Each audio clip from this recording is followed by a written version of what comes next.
สะดวกแบบแบบใดเฮ็ดแบบแม่นเพ้นแบบว่าคันสิเว้าเรื่องการเป็นแม่ค้านะทุกคนเคยเป็นมาก่อนอีกมุเจ้าเคยเห็นขายบักองุ่นในปั๊มน้ำมันบ่ใบบักองุ่นเป็นแบบใดก็อาจสิมีคนรู้อยู่บัดที่เวลาที่เขาเอาบักองุ่นน่ะไปขายน่ะ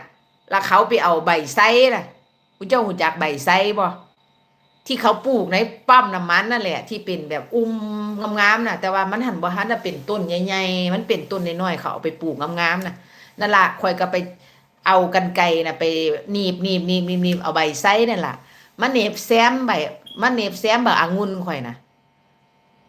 ไปซื้อเขาบอกว่าให้ไปฆ่าหั่นบ่ไปฆ่าเขาให้ไปตัว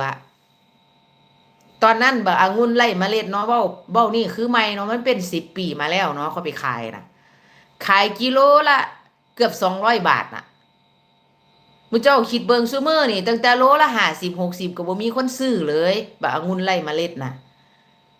ข่อยขายได้เงินมื้อหนึงอะ7,000เป็นหมื่นน่ะ